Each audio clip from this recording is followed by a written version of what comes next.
ചർച്ചക്ക് കൊണ്ടുവന്നത് ഖുബൂരികളാണ്. പടച്ച റബ്ബല്ലാത്തവരെ വിളിച്ചു പ്രാർത്ഥിക്കാൻ വേണ്ടി, മരിച്ചുപോയ മഹാത്മാക്കളെ വിളിച്ചു പ്രാർത്ഥിക്കാൻ വേണ്ടി, അതേ അമ്പിയാ ഉലിയാക്കളെ വിളിച്ചു പ്രാർത്ഥിക്കാൻ വേണ്ടി തെളിവുദ്ധരിച്ചപ്പോൾ അതേ മുഴുവൻ സമൂഹവും ഒന്നടങ്കം അവരോട് പറഞ്ഞു, നിങ്ങൾ ഈ പറയുന്ന ആ ഇസ്തിഗാസയെ സംബന്ധിച്ചിടത്തോളം നിങ്ങൾക്കതിൽ തെളിവില്ല, തെളിയിക്കാൻ നിങ്ങളെ കൊണ്ട് സാധ്യമല്ല. അതുകൊണ്ട് തന്നെ ഇന്നും നമ്മൾ പറയുന്നത് ഒരാളും സംശയിക്കേണ്ടതില്ല. യാ ഇബാദല്ലാഹ്, എല്ലാവരും ഇനി കടിച്ചു തൂങ്ങരുത്. ദുർബലമായ ഒരു റിപ്പോർട്ട്, ആ റിപ്പോർട്ട് ദുർബലമാകുന്നതോടുകൂടി അതിൽ പറയുന്ന കാര്യങ്ങളും ദുർബലമായല്ലോ. അതുകൊണ്ട് ഒരു സ്ഥലത്ത് വെച്ചും നമുക്ക് രക്ഷ തേടാൻ, നമുക്ക് സഹായം തേടാൻ, നമുക്ക് പ്രാർത്ഥിക്കാൻ അല്ലാഹയല്ലാതെ മറ്റൊരു ശക്തിയെയും അല്ലാഹു നിശ്ചയിച്ചു തന്നിട്ടില്ല. അല്ലാഹ് നിശ്ചയിച്ചു തന്നിട്ടുണ്ടെങ്കിൽ അതിന് പ്രമാണമുണ്ടാകണം. പ്രമാണമില്ലല്ലോ, സ്വഹീഹായ ഒരൊറ്റ ഹദീസിലുമില്ലല്ലോ. അതുകൊണ്ട് തന്നെ അത്തരത്തിലുള്ള ആ സാങ്കല്പികമായ മുഴുവൻ ചർച്ചകളെയും മാറ്റിവെച്ചുകൊണ്ട് മുജാഹിദുകൾ ഇതാ ജിന്നിനോട് പ്രാർത്ഥിക്കുന്നവരാണെന്ന് ശത്രുക്കൾക്ക് പറയാൻ വടികൊടുക്കുമാറ് ഒരൊറ്റ അമിതമായ ചർച്ചയിലേക്കും ഒരൊറ്റ പ്രവർത്തകനും ഒരൊറ്റ പ്രഭാഷകനും വഴിമറ്റി പോകരുതെന്നാണ് വളരെ വിനയത്തോടെ എന്നോടും നിങ്ങളോടും ഉണർത്തുവാനുള്ളത്. അതേ, മുജാഹിദ് പ്രസ്ഥാനത്തെ സംബന്ധിച്ചിടത്തോളം അല്ലാഹയോടല്ലാത്ത ഒരു പ്രാർത്ഥനയില്ല, റബ്ബിനോടല്ലാത്ത ഒരു രക്ഷതേട്ടമില്ല. എവിടെയാണെങ്കിലും നമുക്ക് രക്ഷ തേടാൻ യാ അല്ലാഹ്, യാ റബ്ബി, അല്ലാഹുമ്മ എന്നതല്ലാത്ത നമുക്ക് രക്ഷ തേടാൻ അല്ലാഹു ആരെയും നിശ്ചയിച്ചു തന്നിട്ടില്ല. ഉണ്ടെങ്കിൽ അത് പ്രമാണത്തിൽ കാണേണ്ടതാണ്. പ്രമാണത്തിൽ സ്വഹീഹായി വരാത്തത് കൊണ്ട് നാം പ്രമാണത്തിന്റെ ആളുകളാണ്, ഖുർആനിന്റെ ആളുകളാണ്, സ്വഹീഹായ ഹദീസുകളുടെ ആളുകളാണ്. അതുകൊണ്ട് അത്തരം കാര്യങ്ങളിലെ അനാവശ്യ ചർച്ചകളിൽ നിന്ന് എല്ലാവരും പിന്തിരിഞ്ഞുകൊണ്ട് സാങ്കല്പികമായ ചർച്ചാലോകത്തേക്ക് പോകാതെ ഇവിടെ നടമാടിക്കൊണ്ടിരിക്കുന്ന, ഇവിടെ അരങ്ങ് തകർത്തുകൊണ്ടിരിക്കുന്ന, ഇവിടെ തഴച്ചു വളർന്നുകൊണ്ടിരിക്കുന്ന യാഥാർത്ഥ്യമുള്ള ശിർക്കുകൾക്കെതിരെ സർവ്വ മുജാഹിദുകളും ഒന്നിക്കണം. ആ വിഷയത്തിൽ ഒരൊറ്റ വ്യക്തിയും മറ്റൊരു വ്യക്തിയെ കുറ്റപ്പെടുത്തണ്ട, ഒരുമയോടെ നിന്നോളണം.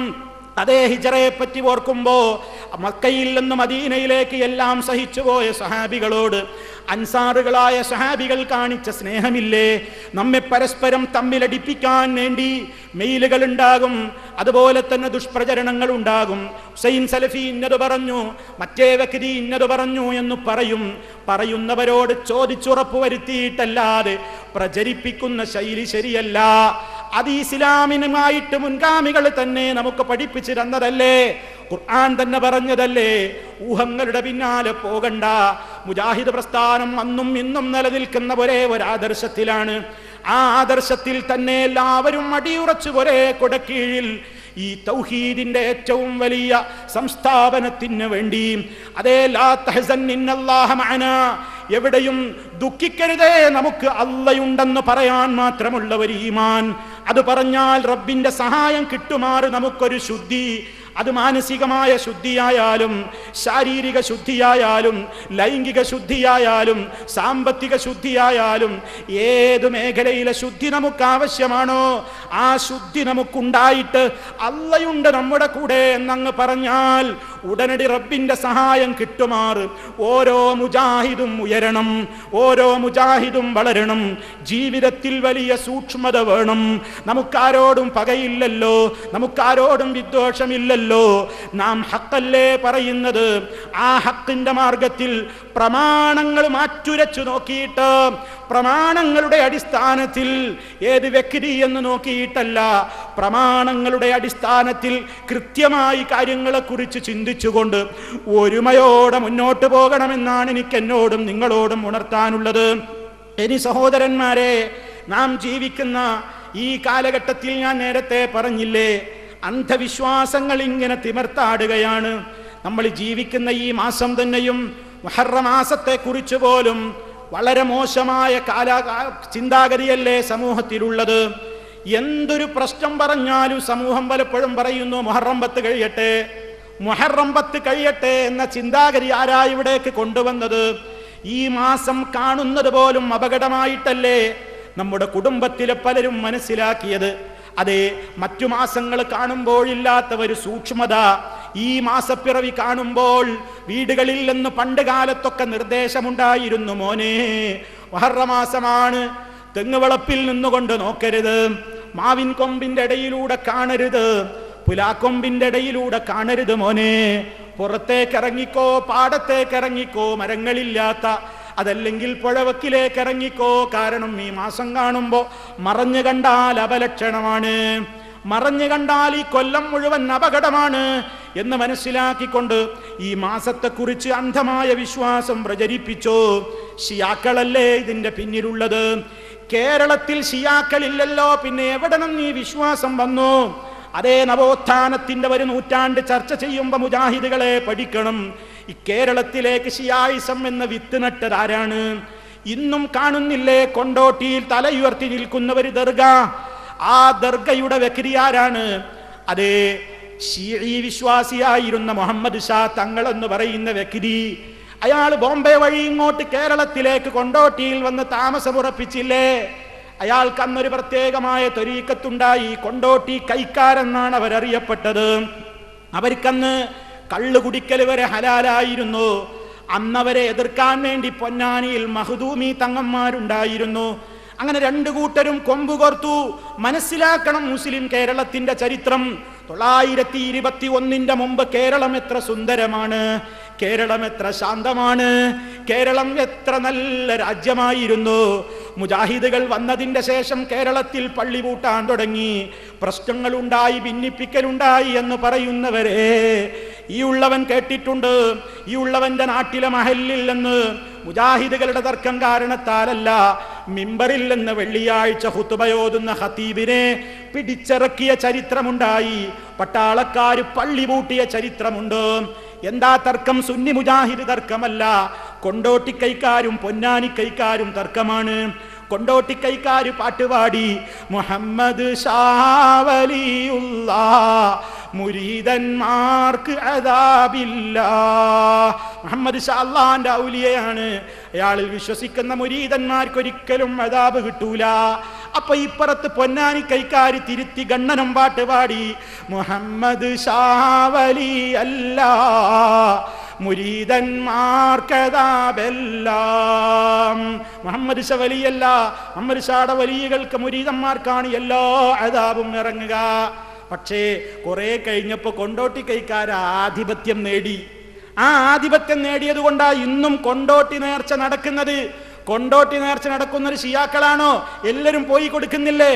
എന്താ കേരളത്തിൽ മറ്റുള്ള ദർഗകൾക്കും മഖാമുകൾക്കും ഇല്ലാത്ത ഒരു പ്രത്യേകമായ രൂപഭാവം കൊണ്ടോട്ടിയിലെ തങ്ങളുടെ ജാറത്തിനുള്ളത്? ആ രൂപത്തിലുള്ള ദർഗകളും ജാറങ്ങളും കാണാനാവുക ഇറാനിലും ഇറാഖിലുമാണ്. ഷിയാക്കളുടെ സൃഷ്ടിയായിരുന്നു. ആ ഷിയാ തങ്ങൾ കേരളത്തിലേക്ക് കൊണ്ടുവന്നതായി ഖബറാരാധനാ സംസ്കാരം. അങ്ങനെ ഖബർ കെട്ടിപ്പൊന്തിക്കലും അതുമായി ബന്ധപ്പെട്ട കാര്യങ്ങളും ഇവിടെ ഉണ്ടായി.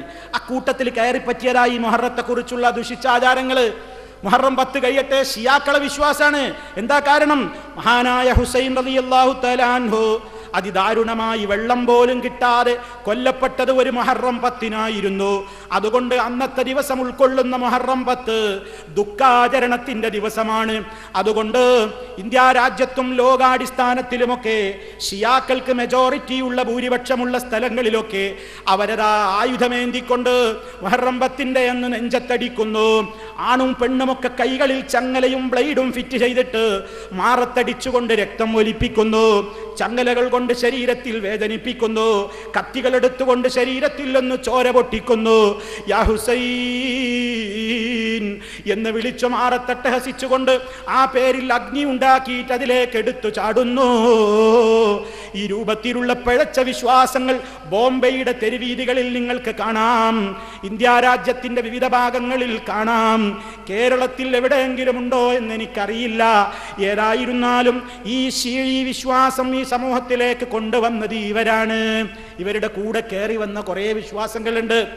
അങ്ങനെ കുറെ ജാഹിലിയത്തുണ്ട്. കാക്കയുടെ ശബ്ദം കേട്ടാ പെണ്ണുങ്ങൾക്ക് അഭിപ്രായങ്ങൾ ഉണ്ടായിരുന്നു. മോനെ പോയി നോക്ക്, കാക്ക ഏത് ഭാഗത്തേക്ക് വാല് തിരിച്ചു വെച്ചാ കുറുകുന്നത്, അവിടുന്ന് വിരുന്നുകാര് വരാനുണ്ട്. നമ്മളെ തവക്കുലിന്റെ ബോധ. എന്തെങ്കിലും ഒന്ന് പറയുമ്പോൾ ഇന്നും പല്ലി ചലച്ചാ മതി, ഓ ഞാൻ പറഞ്ഞത് സത്യാന്ന് പല്ലി വരെ സമ്മതിച്ചിരിക്കുന്നു. അട്ടം താങ്ങി പല്ലി ഉണ്ടല്ലോ, പല്ലി സമ്മതിച്ചിരിക്കുന്നു. യാത്രക്കൊരുങ്ങിയാൽ ഒരു പൂച്ച അത് കറുത്ത നിറാണെങ്കിൽ പ്രശ്നേ ആയി. കരിമ്പൂച്ച വിലങ്ങ് ചാടിയാൽ വണ്ടി ഡ്രൈവ് ചെയ്യാനെടുത്ത ഡ്രൈവർ വരെ അത് അവിടെ പാർക്ക് ചെയ്തുകൊണ്ട് ടാക്സിക്ക് പോകും. എന്താ കാരണം? ഇന്ന് പോയ അപകടമാണ്, കരിമ്പൂച്ച വിലങ്ങി ചാടിയെന്ന്. കരിമ്പൂച്ചക്കുണ്ട് ഒബന്റെ ഹൈറും ഷെറും. അത് അപ്പുറത്തൊരു മത്തിത്തല കണ്ടപ്പോൾ അങ്ങോട്ട് ചാടിയതാ. അത് ഇവന്റെ ഹൈറും ഷെറുമായിട്ട് എന്ത് ബന്ധം? തീർന്നില്ല. നമ്മുടെയൊക്കെ വീടുകളിൽ പണ്ട് മരക്കൊമ്പിലിരുന്നിട്ട് കുറ്റിച്ചൂളാന്ന് ചിലയിടത്ത് പറയും, ചിലയിടത്ത് കൂമെന്ന് പറയും. അതിങ്ങനെ അതിനൊരു പ്രത്യേകമായ ഇണയെ ആകർഷിക്കാനൊരു സൗണ്ട് ഉണ്ട്. ആ സൗണ്ട് കേട്ടിട്ട് പണ്ടുള്ള ആളുകളൊക്കെ വ്യാഖ്യാനം കൊടുത്തു, പോകുക എന്നാണ് പറയുന്നത് എന്ന് പറഞ്ഞാൽ കൂമം മൂളി ആ ശബ്ദം കേട്ടുകഴിഞ്ഞ് 40ാമത്തെ ദിവസം മയ്യത്ത് ഇറങ്ങാനുണ്ടാ വീട്ടിൽ നിന്ന്. ഇങ്ങനെ ഓരോ അന്ധവിശ്വാസം നമ്മുടെ സമൂഹത്തിലില്ലേ? നമ്മുടെ സമൂഹത്തിൽ നിന്നൊക്കെ നാട് നീങ്ങി തുടങ്ങിയില്ലേ? അരങ്ങത്തുണ്ടായിരുന്ന ഇത്തരത്തിലുള്ള വിശ്വാസങ്ങളൊക്കെ എവിടേക്കാ പോയത്? ആരുടെ പ്രവർത്തന ഫലമായി ഇതൊക്കെ പോയത്? മുജാഹിദുകളുടെ ശക്തമായ പ്രമാണങ്ങൾ ഉദ്ധരിച്ചുകൊണ്ട് നടത്തിയ പടയോട്ടത്തിന്റെ ഫലം. അങ്ങനെ ഈ സമൂഹത്തിന്റെ ഇടയിലേക്ക് കൊണ്ടുവന്ന ഒരുപാട് വിശ്വാസങ്ങൾ ഉണ്ടായിരുന്നു. ഇപ്പോഴും സമൂഹത്തിൽ അതൊക്കെ പലരും മാർക്കറ്റ് ചെയ്യാൻ നോക്കുന്നുണ്ട്. ഓരോ ദിവസവും ശകുനല്ലേ? ശനിയാഴ്ച ദിവസത്തിനില്ലാത്ത തകരാറില്ല. റസൂലുള്ളാഹിന്റെ പേരിൽ കളവും പറയുന്നു തിരുനബി മുസ്തഫ സല്ലല്ലാഹ്, ശനി മക്ർ ദിവസം എന്ന് സുബ്ഹാനല്ലാഹ്. റസൂലുള്ളാഹിന്റെ പേരിൽ കള്ളം അള്ളാന്റെ റസൂലിന്റെ പേരിൽ കള്ളം പറയുന്ന കൂട്ടർക്കുള്ള ശിക്ഷ പറയണോ? എന്താ പറഞ്ഞത്? ശനിയാഴ്ച ദിവസം ചതിയനായ ദിവസമാണ് അള്ളാന്റെ റസൂല് പറഞ്ഞിരിക്കണു. സുബ്ഹാനല്ലാഹ്. നുണയും പറയാന്നൊരു സുബ്ഹാനല്ലാഹ് ദിക്റും ചൊല്ലുക.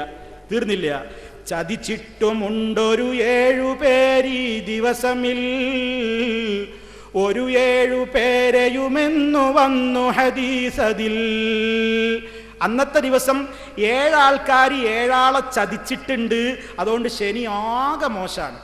നബി നൂഹ് ഖൗമിന് മക്ർ വന്നതുമന്നാ, നബി സാലിഹിന്റെ അനുയായികൾക്കും എന്നാ. നൂഹ് നബിയുടെ സമൂഹത്തിന് ഇടങ്ങേറ് വന്നത്, സാലിഹ് നബിയുടെ സമൂഹത്തിന് ഇടങ്ങേറ് വന്നതൊക്കെ ശനിയാഴ്ച. ഇഖ്വത്തു യൂസുഫ് ചെയ്തതും ശനി ദിവസമാ, നബി മൂസ ഖൗമിന് വന്നതും ആ ദിവസമാ. റൂഹുള്ള ഈസാ നബിയെ ശത്രു വളഞ്ഞതും ശനി ദിവസമാ. വധിക്കുന്നതിന് തുനിഞ്ഞതും നബിയെ ചതിക്കാനും ഖുറൈശികളെന്നാ, പ്ലാനിട്ട് വീട് വളഞ്ഞു ചുറ്റിയതെന്നാ. ഒക്കെ ശനിയാഴ്ചന്റെ കുഴപ്പ. ആരാടോ നിങ്ങളത് പഠിപ്പിച്ചത്? താനിച്ച ഷിയായിസം. അതെ, അവിടെ നിന്ന് കടന്നുകൂടിയ വിശ്വാസങ്ങൾ. ഒരു പെണ്ണിനെ കല്യാണം കഴിപ്പിച്ചാൽ വരെ പെണ്ണിന്റെ കാല് കഴുകിയ വെള്ളം കൊണ്ട് വീട്ടിൽ പുണ്യാഹം തെളിക്കണം എന്ന് പഠിപ്പിക്കുന്ന അന്ധവിശ്വാസികളെ, മുജാഹിദുകൾ അന്ധവിശ്വാസത്തിലേക്ക് പോയി എന്ന് പ്രചരിപ്പിക്കുന്നവരെ കേട്ടോ. നിങ്ങളുടെ പ്രചരണം എന്താ? ബുധനാഴ്ചയും ശനിയാഴ്ചയൊക്കെ തിന്നണ്ട സാധനങ്ങളുടെ ലിസ്റ്റ് വരെയുണ്ട്. ബുധനാഴ്ച പാല് അലിയുന കുടിക്കാത്തതാ, ശനിയാഴ്ച മീനും താനുപേക്ഷിക്കുന്നതാ. ബുധനാഴ്ച പാലുടിക്കൂല, ശനിയാഴ്ച മീനും തിന്നൂല. ഏതെങ്കിലും ഒരു മൂല്യർ ഇത് നടപ്പിലാക്കി എത്ര വീട്ടുകാർ രക്ഷപ്പെടും? ബുധനാഴ്ച മൂല്യർക്ക് മീനേ വേണ്ടു, അന്ന് പാലേ വേണ്ടു. ഇതൊക്കെ ഷിയാക്കൾ, ഒക്കെ അലിയാർ പറഞ്ഞു, ഫാത്തിമ ബീവി പറഞ്ഞു, ഹസൻ എന്നോര് പറഞ്ഞു, ഹുസൈൻ എന്നോര് പറഞ്ഞു. ഇങ്ങനെ ഇനി ഒരു കല്യാണം കഴിഞ്ഞാലോ പറയുന്നതായി നബി മുസ്തഫ സല്ലല്ലാഹ്, അലി അവരോടൊരു ദിനം റളിയല്ലാഹ്. അള്ളാന്റെ റസൂലിന്റെ പേരിൽ കളവ് പറയാണ്. ചോദിക്കണം നിങ്ങൾ, അള്ളാന്റെ റസൂൽ ഇത് എവിടെ പറഞ്ഞു? സ്വഹീഹായ ഹദീസ് ഉദ്ധരിക്ക്. റസൂലുള്ളാഹിന്റെ പേരിൽ കള്ളം പറയാ, എന്നിട്ട് പറയാം ഞങ്ങൾ റസൂലുള്ളാഹിനെ സ്നേഹിക്കുന്നവരാ, മുജാഹിദ് റസൂലുള്ളാഹിനെ നിന്ദിക്കാണ് എന്ന് പറയാ. കുറ്റൊക്കെ നമുക്കും. എന്നിട്ടോ അള്ളാന്റെ റസൂൽ അലി റളിയല്ലാഹു അൻഹുവിനോട് പറഞ്ഞത് എന്താ? കല്യാണം ഒന്ന് കഴിച്ച് എന്നാൽ പെണ്ണിനെ നീ നിന്റെ വീട്ടിൽ ആദ്യമായി കടത്തിങ്ങനെ. കല്യാണം കഴിഞ്ഞിട്ട് പുതിയ മണവാട്ടിനെ അങ്ങനെ കൊണ്ടുവരുമ്പോൾ വീട്ടിലേക്ക് കടത്തേണ്ട രൂപം എന്താ? വീടിൻ്റെ വെളിയിലിരുത്തി കഴുകിരു കാലുകൾ, കളയാതെ ഒരു പാത്രത്തിലാക്കാ നീരുകൾ, എന്നിട്ട് ബാബ് തുടങ്ങി വീടറ്റം വരെ തളിക്കേണ്ടതാണ് ആ വെള്ളവും തീരും വരെ. പുതിയോട്ട് കയറി വന്നാൽ പെണ്ണിൻ്റെ കാല് കഴുകുക, പുറത്തിരുത്തിയിട്ട് വീട്ടിൻ്റെ ഉമ്മറപ്പടിക്കലിരുത്തിയിട്ട് പെണ്ണിൻ്റെ കാല് കഴുകിയിട്ട് അതിൽ ആ നീര് പാത്രത്തിലാക്കിയിട്ട് പെണ്ണിന് കയറാനുള്ള വീടിൻ്റെ വാതിൽ മുതൽ അടുക്കളയുടെ അങ്ങേ അറ്റം വരെ തെളിക്കുക, ഈ പുണ്യാഹം തെളിക്കുക. എന്തിനാ ഇത് ചെയ്യുന്നത്? എന്തിനു വേണ്ടിയായി പ്രവർത്തനം? അതുകൊണ്ട് വീട്ടിൽ നിന്നു മാറും ആപത്തും കടക്കും അതിൽ ബറക്കത്തും 70 റഹ്മത്തും. അതുകൊണ്ട് വീട്ടിൽ നിന്ന് എല്ലാ ആപത്തും മാറും. വീട്ടിൽ ആപത്തൊക്കെ മാറേണ്ടത് ഈ പെണ്ണ് ചവിട്ടി വന്നോളെ കാല് കഴുകിയ വെള്ളം തെളിക്കല. കടക്കും അതിൽ ബറക്കത്തും 70 റഹ്മത്തും. ആപത്ത് മാറുന്നല്ല, ആ വീട്ടിൽ ബറക്കത്തും 70 റഹ്മത്തും ഇങ്ങോട്ട് കയറിക്കൂടും എന്നാണ്. ആരാടോ ഇത് പഠിപ്പിച്ചത്? മുജാഹിദുകൾ അന്ധവിശ്വാസത്തിലേക്ക് പോകേണ്. നിങ്ങൾ അത് പോകേണ്, ഇങ്ങോട്ട് പോകേണ്, അത് കലക്കിയ വെള്ളം കുടിക്കാൻ പറയാണ്, ഇത് കലക്കിയ വെള്ളം കുടിക്കാൻ പറയാണ് എന്നൊക്കെ പറയുന്നവരെ, നിങ്ങൾ വെളിച്ചുവിടുന്ന ഈ അന്ധവിശ്വാസങ്ങൾക്ക് പ്രമാണങ്ങളുടെ പിൻബലമുണ്ടോ? താനിച്ച രൂപത്തിലുള്ള അന്ധവിശ്വാസങ്ങൾ ഈ സമൂഹത്തിലേക്ക് മാർക്കറ്റ് ചെയ്തു. തീർന്നില്ല. എല്ലാ ദിവസവും ഇവർക്ക് നഹ്സല്ലേ? എല്ലാ ദിവസവും മുഹറം 10 എവിടെയെങ്കിലും കല്യാണം നടക്കുമോ? അപ്പം പറയും മുഹറം 10 കഴിയട്ടെ. ഇപ്പൊ എന്താ പറയണത് അറിയോ? അത് മൗലൈമാരെ ഞങ്ങൾ അങ്ങനെയൊന്നുമല്ല. മുഹറം 10 എന്ന് പറഞ്ഞാൽ അള്ളാന്റെ മാസ, ഷഹറുല്ലാ, അള്ളാന്റെ മാസം ആയതുകൊണ്ട് ആ 10 ദിവസവും ആൾക്കാർക്ക് നോമ്പെടുത്തിട്ട് അതിനെ ബഹുമാനിക്കണം എന്നുള്ളതുകൊണ്ട് ആ 10 കഴിയട്ടെ എന്ന് ഞങ്ങൾ പറഞ്ഞത്. ഓ, എന്ത് കുതന്ത്രമാണ് ഈ പ്രചരിപ്പിച്ചുകൊണ്ടിരിക്കുന്നത്. ഒരൊറ്റ കുട്ടിക്ക് അങ്ങനെ ഒരു വിശ്വാസം ഉണ്ടോ? എല്ലാവരും പേടിച്ചിട്ട് നിൽക്കുക, തുടങ്ങാൻ പാടില്ല. ആകെ കുഴപ്പമാണ്. കാരണം എന്താ? ഓരോ ദിവസത്തെയും കുഴപ്പങ്ങൾ ഇവിടെ പറയുന്നുണ്ട്. എന്താണെന്നറിയോ? ഓരോ ദിവസവും മുഹറം ഓരോ പ്രത്യേകമായ നാഴ്സുകൾ പറയുന്ന കൂട്ടത്തിൽ വലിയ നാഴ്സ് ദുൽഹജ്ജ് 10 ഭൂലോക നാഴ്സ. ഇന്ന് മുസ്ലിമീങ്ങൾ പെരുന്നാൾ ആഘോഷിക്കാനല്ലോ. വലിയ പെരുന്നാൾ, ഹജ്ജുൽ അക്ബർ, ഹജ്ജൊക്കെ നടക്കുന്ന ദിവസം സാർവ കുബൂരിക്കും എന്ന ഏറ്റവും വലിയ നാഴ്സാണ്. ഈ രൂപത്തിലുള്ള അന്ധവിശ്വാസങ്ങൾ ഈ സമൂഹത്തിലേക്ക് മാർക്കറ്റ് ചെയ്ത ആളുകളാണ് പറയുന്നത്. അവരുടെ കലണ്ടറുകളിൽ ഓരോ ദിവസവും ഇന്ന ദിവസം മുഹറം, ദുൽഹജ്ജ് 6, 8, 10 മഴദിനിന്റെ കലണ്ടറിൽ തന്നെ ഉള്ളതാ. നമ്മളെ മുട്ടിപ്പടിയിലെ പെട്ടിപ്പടി സ്വലാത്ത് നടത്തുന്ന ആളില്ലേ, മൂപ്പരുടെ കലണ്ടറിൽ വരെ ദുൽഹജ്ജ് 6, 8, 10 ഒക്കെ നഹസാണ്. പിന്നെയോ റമദാനിൽ 3, 5, 11, 13, 16, 20, 23, 24, 11, 14, 30, 21, 27 ഒക്കെ വ്യത്യസ്ത കലണ്ടറുകളിൽ റമദാനെ ഒക്കെ നഹസ്. എന്തിനാ അതൊക്കെ പറയുന്നത്? ഈ രൂപത്തിലുള്ള ശീഈ വിശ്വാസങ്ങൾ, യഹൂദി വിശ്വാസങ്ങൾ ഈ സമൂഹത്തിലേക്ക് കടത്തിക്കൊണ്ടുവന്നു. അങ്ങനെ ഈ സമൂഹത്തിന്റെ വിശ്വാസങ്ങളിലും ആചാരങ്ങളിലും തകരാറുകൾ ഉണ്ടാക്കി തീർത്ത ഈ സമൂഹത്തെ മുജാഹിദ് പ്രസ്ഥാനം ക്ഷണിച്ചു. എന്തിലേക്ക് ക്ഷണിച്ചു? എന്താ അതിന്റെ കാരണം എന്ന് മുജാഹിദുകൾ മനസ്സിലാക്കി. എന്താ? പ്രമാണങ്ങളിൽ നിന്ന് സമൂഹം അകന്നതാണ് ഇതൊക്കെ കടന്നുകൂടാൻ കാരണം എന്ന് നമ്മളെ മുൻഗാമികളായ പണ്ഡിതന്മാർക്ക് തിരിഞ്ഞു. എന്താണ് ഇതൊക്കെ നിർമ്മാർജ്ജനം ചെയ്യാൻ വേണ്ടത്? നവോത്ഥാനത്തിന്റെ ഒരു നൂറ്റാണ്ടല്ലേ നമ്മളെ സമ്മേളനത്തിൽ ചർച്ച ചെയ്യുന്നത്. എന്തേ ഇതിനവർ മരുന്ന് കണ്ടുപിടിച്ചത്? നമ്മുടെ മുൻഗാമികളായ പണ്ഡിതന്മാർ ആലോചിച്ചു. പ്രമാണങ്ങളിൽ ഇല്ലാത്തതാണ് ഈ കടന്നുകൂടിയത് മുഴുവനും. അപ്പൊ എന്ത് വേണം? പ്രമാണങ്ങളിൽ ഇല്ലാത്തത് എന്തൊക്കെയെന്ന് ജനങ്ങളെ പഠിപ്പിക്കണം, പ്രമാണങ്ങളിൽ ഉള്ളത് എന്തൊക്കെയെന്ന് പഠിപ്പിക്കണം. അതിനാദ്യം എന്ത് വേണം? ഖുർആനും ഹദീസും പഠിപ്പിക്കണം. ഇവിടെയാണെങ്കിലോ ഖുർആൻ എന്ന് പറഞ്ഞാൽ മരിച്ചയിടത്ത് മാത്രം ഓതാൻ തുറക്കും വീട്ടിൽ വെച്ച് ആരും അത് ഓതില്ല. അഥവാ ആരെങ്കിലും ഓതുന്നുവെങ്കിൽ പാവങ്ങളാണ് ഓതുക. പണക്കാരുടെ വീട്ടിൽ ഓതാൻ മുല്ലമാരാണ് വരുന്നത്, കുടിയോത്ത് നടത്തുന്ന മുല്ലമാരാണ്. അവരോതൂല, അവരാളുകളെ നിശ്ചയിച്ചിരിക്കുകയാണ്. പാവങ്ങൾ തന്നെ എപ്പോഴെങ്കിലും ഒന്ന് ഓതിയാലായി. അവരതിൻ്റെ അക്ഷരം കൂട്ടി വായിക്കാനേ പഠിച്ചിട്ടുള്ളൂ. ഖുർആൻ എന്ന് പറയുന്നത് എന്തിനാണെന്ന് നമ്മുടെ പണ്ഡിതന്മാർ ജനങ്ങളെ പഠിപ്പിച്ചു. ജനങ്ങളെ, ഖുർആൻ എന്ന് പറയുന്നത് കേവലം അക്ഷരം ഓതി കൂലി നേടാൻ മാത്രമുള്ളതല്ല. അക്ഷരങ്ങൾ കൂട്ടി വായിച്ച് അക്ഷരപാരായണം നടത്തിയിട്ട് കൂലി വാങ്ങാൻ മാത്രമുള്ള കിതാബല്ല ഖുർആൻ. അതിനാണെങ്കിൽ ലോകത്ത് എന്തിനാണ് ഇത്ര പ്രയാസമുണ്ടായത്? നബി സല്ലല്ലാഹു അലൈഹി വസല്ലം വന്നിട്ട് എന്താണ് ചെയ്തത്? യത്ലൂ അലൈഹിം ആയാതിഹി, അല്ലാഹുവിന്റെ ആയത്തുകൾ ജനങ്ങൾക്ക് ഓതി കേൾപ്പിച്ചു കൊടുത്തു. അതുകൊണ്ട് നിർത്തിയോ? യുഅല്ലിമുഹുൽ കിതാബ വൽ ഹിക്മ, ഈ ഖുർആൻ മനസ്സിലാക്കാൻ ആവശ്യമായ സർവ്വവിജ്ഞാനങ്ങളും ഏതൊക്കെ വേണോ അതൊക്കെയും ആ നബി തങ്ങൾ ജനങ്ങളെ പഠിപ്പിച്ചു, അങ്ങനെ സംസ്കരിച്ചെടുത്തു. അപ്പൊ ഒരു ജനത നന്നാകാൻ, അധപ്പതനത്തിന്റെ പടുകുഴിയിൽ ആണ്ടുകിടക്കുന്ന ഒരു ഖൗമ് നന്നാകാൻ എന്താ വേണ്ടത്? നമ്മുടെ മുൻഗാമികളായ പണ്ഡിതന്മാർ ആലോചിച്ചു. നബി തങ്ങളുടെ മാതൃക അവർ പിൻപറ്റി. അള്ളാന്റെ റസൂല് വഇൻ കാനൂ മിൻ ഖബ്ലു ലഫീ ളലാലിൻ മുബീൻ, ഏറ്റവും വ്യക്തമായ വഴികേടിലായിരുന്നു എന്ന് പറഞ്ഞ ഒരു ജനതയെ നന്നാക്കാൻ അള്ളാന്റെ റസൂല് ഉപയോഗപ്പെടുത്തിയത് ഖുർആൻ പഠിപ്പിക്കലാണ്, ഹദീസ് പഠിപ്പിക്കലാണ്. ആ ഒരു മാർഗം നമ്മുടെ പണ്ഡിതന്മാർ ഉൾക്കൊണ്ടു. അങ്ങനെ നമ്മുടെ കേരളത്തിലതാ ഖുർആൻ പഠനം ഈ മുസ്ലിയാക്കന്മാരുടെ കുത്തകയായിരുന്ന ഒരവസ്ഥയിൽ നിന്ന് മാറ്റിയിട്ട് പൊതുജനങ്ങൾക്കിടയിലേക്ക് ഖുർആൻ ജനകീയമാക്കാൻ നമ്മുടെ പണ്ഡിതന്മാർ തീരുമാനിച്ചു. NV അബ്ദുസ്സലാം മൗലവി ആദ്യകാലത്ത് കോഴിക്കോടൊന്ന് തുടങ്ങിയിരുന്നു. ശേഷം അരീക്കോട്ട് അദ്ദേഹം ഒരു ക്ലാസ്സിന് ആരംഭം കുറിച്ചു. പൊതുജനങ്ങളാണ് അതിൽ വന്നത്. ഖുർആനോദി പഠിപ്പിക്കാൻ തുടങ്ങി. ഇന്നത് കേൾക്കുമ്പോൾ നമുക്കൊരു പുതുമയില്ല അല്ലേ? കാരണം ഇന്ന് കാസിമിക്കും ഖുർആൻ ക്ലാസ് ഉണ്ട്. റഹ്മത്തുള്ള കാസിമി എന്ന് പറയുന്ന ആൾക്കും സ്റ്റഡി ക്ലാസ് ഇല്ലേ? ഇന്ന് നമുക്കതൊരു പുതുമയല്ല. പക്ഷേ അന്ന് ഖുർആനിന്റെ അർത്ഥം പഠിക്കൽ സാധാരണക്കാരന് നിർബന്ധമില്ലെന്ന് മാത്രമല്ല, ഓതൽ നിർബന്ധമായ സൂറത്ത് പോലും സൂറത്തുൽ ഫാത്തിഹയാണ്. ആ ഫാത്തിഹയുടെ പോലും അർത്ഥം പഠിക്കൽ ഒരു മുസ്ലിമിന്, ഒരു സാധാരണക്കാരന് നിർബന്ധമില്ലെന്ന് മാത്രമല്ല, പ്രത്യേകം സുന്നത്ത് പോലുമില്ല. ഒരു നഖം മുറിച്ചാലുള്ള കൂലി വരെ ഇസ്ലാമിൽ ഒരായത്തിന്റെ അർത്ഥം പഠിച്ചാലില്ല എന്ന് പച്ച മലയാളത്തിൽ എഴുതിവിട്ട സമൂഹത്തിന്റെ മുമ്പിൽ നിന്നുകൊണ്ട് നമ്മുടെ മുൻഗാമികളായ മഹാരഥന്മാരായ പണ്ഡിതന്മാര് ജനങ്ങളോട് പറഞ്ഞു, ജനങ്ങളെ ഖുർആൻ പഠിക്കൂ, ഖുർആൻ എളുപ്പമാണ്.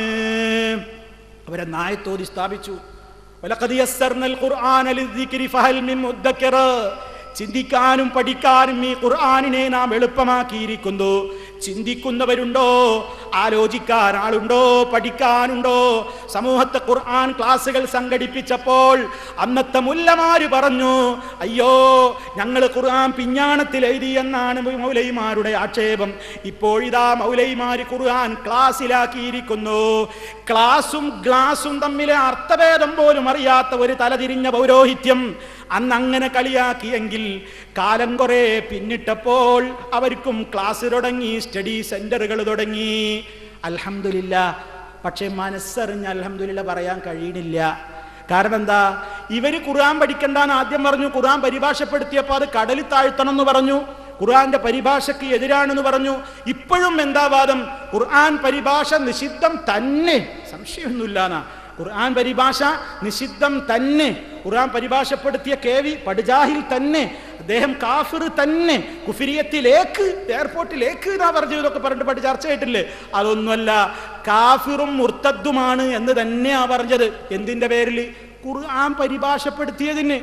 ആ ഒരു സമൂഹത്തിന്റെ ഇടയിൽ നിന്നുകൊണ്ട് നമ്മളെ പണ്ഡിതന്മാര് ജനങ്ങളോട് പറഞ്ഞു, ജനങ്ങളെ ഇതൊന്നും കേൾക്കണ്ട, ഖുർആൻ പഠിച്ചോളണം. ഖുർആൻ പഠനത്തിലാണ് നമുക്ക് കാര്യം. കാരണം അല്ലാഹ് ഇറക്കിയിട്ടുള്ള ഖുർആൻ കേവലം ഓതി കൂലി നേടാൻ മാത്രമുള്ളതല്ല. കാരണം അല്ലാഹു തആല ഖുർആനിൽ പറഞ്ഞിട്ടുണ്ട്, കിതാബുൻ അൻസൽനാഹു ഇലൈക മുബാറകുൻ ലിയദ്ദബ്ബറു ആയാതിഹി വലിയതദക്കറ ഉലുൽ അൽബാബ്. ഈ വേദഗ്രന്ഥം താങ്കളിലേക്ക് നാം അവതരിപ്പിച്ചു തന്നിട്ടുള്ളത് ജനങ്ങൾ അതിൻ്റെ കാര്യങ്ങളെ ഉറ്റാലോചിക്കുവാൻ വേണ്ടിയാണ്, ചിന്തിക്കാൻ വേണ്ടിയാ ഖുർആൻ. എങ്ങനെ ചിന്തിക്കുക? കേവലം ഇങ്ങനെ ഓതിയാ ചിന്ത വരുമോ? അപ്പൊ അർത്ഥം പഠിക്കണം. ഇപ്പൊ നമ്മളെ പണ്ഡിതന്മാർ പറഞ്ഞു, മലയാളികൾക്ക് മലയാളത്തിൽ പരിഭാഷ, ഇംഗ്ലീഷുകാർക്ക് ഇംഗ്ലീഷിൽ പരിഭാഷ, തമിഴന്മാർക്ക് തമിഴിൽ പരിഭാഷ, അങ്ങനെ ഓരോരുത്തർക്കും ഇതിൻ്റെ അർത്ഥം പഠിക്കാനുള്ള സംവിധാനങ്ങൾ ഉണ്ടാക്കി. അങ്ങനെ ഖുർആൻ പഠനം അങ്ങ് ജനകീയായില്ലേ? വിചാര പ്രസ്ഥാനം തന്നെയല്ലേ അതിൻ്റെ പിന്നിലുള്ളത്. അതോടൊപ്പം ഹദീസുകളും പഠിക്കണം എന്ന് നമ്മുടെ പണ്ഡിതന്മാർ സമൂഹത്തോട് പറഞ്ഞു. ഈ അടുത്ത കാലത്ത് നമ്മൾ ഇതുവരെ QLS ആയിരുന്നത് QHLS ആയില്ലേ? ഖുർആൻ ഹദീസ് ലേണിംഗ് കോഴ്സ് അല്ലേ? എന്തിനാ അത് പറഞ്ഞത്? ഖുർആൻ മനസ്സിലാകണം എന്നുണ്ടെങ്കിൽ ഓരോരുത്തരും മോഡേണിസ്റ്റ് മൗലവിമാര് ഖുർആൻ ഓതിയിട്ട് തോന്നിയ അർത്ഥം പറയാൻ തുടങ്ങി. അത് പറ്റൂല. ഹദീസ് വേണം ഖുർആനെ മനസ്സിലാക്കാൻ. പണ്ടേ നമ്മുടെ മൻഹജ് അതാണ്. സലഫി മൻഹജ് എന്ന് പറയുന്നത് ആരെയും തോൽപ്പിക്കാൻ നമ്മൾ കണ്ടുപിടിച്ചതൊന്നുമല്ല, നമുക്ക് സ്വർഗം കിട്ടാൻ ഉണ്ടാക്കിയ മൻഹജാണ്. നമുക്ക് സ്വർഗം കിട്ടാൻ വേണ്ടി, നാം സ്വർഗത്തിലേക്ക് എത്താൻ വേണ്ടി നമ്മൾ സ്വീകരിക്കേണ്ടുന്ന മൻഹജാണ് സലഫി മൻഹജ്. അത് ആരോടെങ്കിലുമുള്ള ഗ്രൂപ്പ് വൈരത്തിന് കണ്ടുപിടിച്ച പേരൊന്നുമല്ല.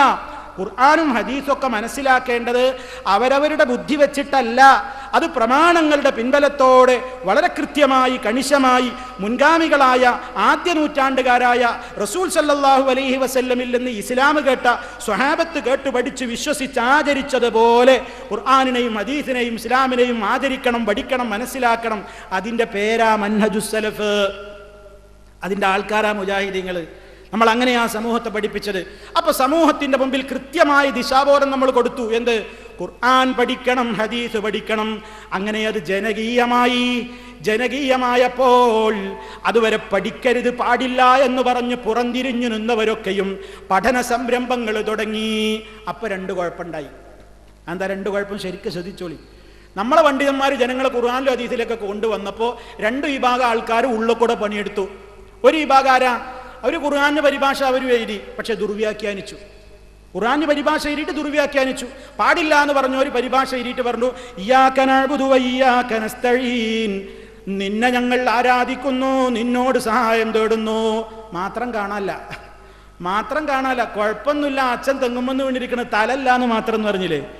ഒന്നും സംഭവിച്ചിട്ടില്ല, ഒരു മാത്രല്ലേ. അതിലിപ്പോൾ എത്ര തർക്കിക്കാണ്ടോ എന്ന് വേറെ ചില പഞ്ചായത്തേര്. ഒരു മാത്രം പോയതല്ലേ. എടോ, ഇസ്ലാം എന്ന് പറഞ്ഞ മാത്രത്തുമല്ല നിലനിൽക്കുന്നത്. അബൂജഹിൽ അള്ളഹാനോടും പ്രാർത്ഥിച്ചു, മറ്റുള്ളവരോടും പ്രാർത്ഥിച്ചു. അള്ളാഹ്ക്കും നേർച്ച കൊടുത്തു, മറ്റുള്ളവർക്കും നേർച്ച കൊടുത്തു. അള്ളാഹ്ക്ക് വേണ്ടി അറിവ് നടത്തി, മറ്റുള്ളവർക്കും അറിവ് നടത്തി. പിന്നെ എന്താ മുഹമ്മദ് മുസ്തഫ സല്ലല്ലാഹു അലൈഹി വസല്ലം പറഞ്ഞു? എടോ, അതൊക്കെ മാറ്റിയിട്ട് അള്ളാഹ്ക്ക് മാത്രം നാക്കി. മാത്രത്തിന് വിലല്ലേ? ഉണ്ട്, നല്ല വിലയുള്ള പ്രസ്ഥാനമായി ഇസ്ലാമിൽ മാത്രത്തിന്. ശരി. അപ്പൊ ഒരു കൂട്ടർ ഇങ്ങനെ വളഞ്ഞ രൂപത്തിൽ ദുർവ്യാഖ്യാനം കൊടുത്തു. ഖുറാഫികള്, കുബൂരികള്, അങ്ങനെ തോന്നിയ ആയത്തൊക്കെ. എത്ര ആയത്താ കൊട്ടപ്പുറത്ത് ഇറങ്ങിയത്?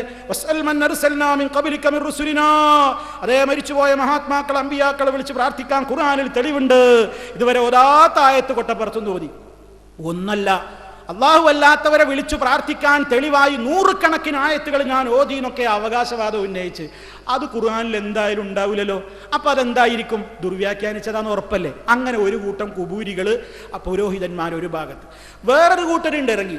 അവരെന്ത് ചെയ്തു? അവർ ഖുർആൻ ഇങ്ങനെ വ്യാഖ്യാനമൊക്കെ പറഞ്ഞിട്ട് അവരുടെ ബുദ്ധി കൊണ്ടൊന്ന് അളന്നു. ഖുർആനിലെ ഓരോ കാര്യവും ഇങ്ങനെ അളന്നു. അപ്പോൾ ഒരു മൗലവിക്ക് തോന്നി, ഇതിൽ ഈ മുഴ്സത്ത് ഇങ്ങനെ അംഗീകരിക്കാൻ പറ്റൂല. എന്താ? മൂസ നബി അലൈഹി ഇസ്ലാമിന്റെ കയ്യിലുള്ള ഒരു സാധാരണ വടി കൊണ്ട് വെള്ളത്തിലടിച്ചിട്ട് ആ വെള്ളം രണ്ടായി പിളരുക, എന്നിട്ട് അതിൻ്റെ ഇടയിൽ കൂടി ആൾക്കാർ ഇങ്ങനെ യാത്ര പോവുക. അതൊന്നും എൻ്റെ ബുദ്ധിക്ക് യോജിക്കൂല. എനിക്ക് പറഞ്ഞാൽ അങ്ങനെ ഉണ്ടല്ലോ ഇപ്പം ചില ആൾക്കാർ, എനിക്ക് ബുക്കാരിയിലുണ്ടായാലും വേണ്ടില്ല, എന്തിലുണ്ടായാലും വേണ്ടില്ല, ആര് പറഞ്ഞാലും വേണ്ടില്ല, എൻ്റെ ബുദ്ധി എന്താ ഉള്ള ബുദ്ധി, ആ ബുദ്ധി ശരിക്ക് വർക്ക് ചെയ്യണം. അപ്പം ഇയാൾ ഇങ്ങനെ ആലോചിച്ച് അയാളെ ബുദ്ധിയിൽ ഇങ്ങനെ ആറ്റിക്കുറുക്കിയപ്പോൾ അയാൾ പറഞ്ഞു, ഇതൊരിക്കലും ഉണ്ടാവൂല, ബുദ്ധിക്ക് യോജിക്കണില്ലല്ലോ. ഒരാൾ വടികൊണ്ട് വെള്ളത്തിലടിച്ചാൽ എന്താ ഉണ്ടാവുക? നമ്മളിപ്പോൾ വെള്ളത്തിൽ ഒരു വടി കൊണ്ട് അടിച്ചാൽ എന്താണ്ട് ഇച്ചിലിന്ന് ഒരിത്തിരി വെള്ളം അങ്ങോട്ടും ഇങ്ങോട്ടും തെറിച്ചു എന്ന് വരും. നല്ല ഊക്കിലടിച്ച, ആരോഗ്യം കുറഞ്ഞവനടിച്ചാൽ ചിലപ്പോൾ അതൊന്നും സംഭവിക്കൂല. ഇതാണ് ഇപ്പോൾ വെള്ളത്തിലടിച്ചാൽ ഉണ്ടാവുക. അപ്പം ഇയാൾക്ക് ഇത് ഉൾക്കൊള്ളാൻ കഴിയില്ല. അപ്പം അയാൾ പറഞ്ഞു, മൂസാ നബി അവിടെ വടി കൊണ്ട് സമുദ്രത്തിലടിച്ചിട്ട് വെള്ളമൊന്നും പിളർന്നിട്ടില്ല. പിന്നെ എന്താ ഉണ്ടായത്? അത് ആ ഫളിരിപ്പി അസാക്കാന്ന് പറഞ്ഞാൽ വടി കൊണ്ട് കുത്തി നടക്കാൻ പറഞ്ഞതാണ്. കടലിൽ കൂടി വടികൊണ്ട് കുത്തിയിട്ട് ഇങ്ങനെ ആഴം കുറഞ്ഞ സ്ഥലമൊക്കെ നോക്കിയിട്ട് നടക്കാൻ പറഞ്ഞതാണ്. അതല്ലാതെ വടി കൊണ്ടടിച്ചിട്ടുമില്ല, സമുദ്രം പിളർന്നിട്ടുമില്ല. എങ്ങനെയുണ്ട് കോലം? തീർന്നില്ല. ഇബ്രാഹിം നബി അലൈഹി സ്വലാമിനെ ശത്രുക്കൾ തീക്കുണ്ടാരത്തിലിട്ടു. തീയിലിട്ട കരിയണ്ടേ? ഇയാളെ ബുദ്ധി കൊണ്ട് ഇങ്ങനെ ആലോചിച്ചു, തീയിലിട്ട പിന്നെ കരിയണല്ലോ. ഇബ്രാഹിം നബിയോ ഒന്നും പറ്റിയില്ല എന്ന് പറയണേ. അപ്പൊ പിന്നെ അത് തീയാവൂല. അങ്ങനെ മൂപ്പര് ഇങ്ങനെ തഫ്സീർ ചെയ്ത് ഖുർആൻ വ്യാഖ്യാനം എഴുതിയപ്പോൾ മൂപ്പര് ഒപ്പിച്ചു, അത് ശരിക്കുള്ള തീ അല്ല. പിന്നെയോ ജനങ്ങളുടെ രോഷാഗ്നിയിലാണ് ഇബ്രാഹിമിനെ കൊണ്ടുപോയിട്ടത്. എന്താ ഈ രോഷാഗ്നി എന്ന് പറഞ്ഞാൽ? അതൊരു സാഹിത്യവേട. ജമാഅത്തേർക്ക് എന്തായാലും തിരി. എന്ത്? മാ കുക്കുടം ധാന്യം ഭുജിക്കുന്നു എന്ന് പറയുന്ന ജമാഅത്തേരുണ്ടല്ലോ. ഉമ്മ കോയി നെല്ലുന്നു എന്ന് പറഞ്ഞാൽ മതി അല്ലേ? ഉമ്മ കുക്കുടം ധാന്യം ഭുജിക്കുന്നു. ജമാഅത്തേര് അങ്ങനെയാണ്. ജമാഅത്തെ ഇസ്ലാമിയെ സംബന്ധിച്ചിടത്തോളം, അവർക്ക് ഈ വിഷയത്തിലൊന്നും ഒരു പ്രശ്നമില്ല. അവരെ സംബന്ധിച്ചിടത്തോളം ഇസ്ലാമികമായിട്ട് എല്ലാം തികഞ്ഞത് അവരാണ്. അവർ ഇസ്ലാമികമായ എല്ലാ കാര്യങ്ങളും വളരെ ഭിന്നിപ്പില്ലാതെ മുന്നോട്ട് കൊണ്ടുപോവുകയാണ്. ഒരു കാര്യത്തിലും അവരുടെ ഒരു പിഴവുമില്ല. സമ്പൂർണ്ണ ഇസ്ലാമാണ്. അവിടെയൊക്കെ ഇപ്പോൾ പ്രവേശിക്കുന്നില്ല. ഇൻഷാ അല്ലാഹ് സമയമുണ്ടെങ്കിൽ അതിലേക്ക് വരും. അപ്പോൾ സഹോദരന്മാരെ, ഇവിടെ എന്താണ് സംഭവിക്കുന്നത്?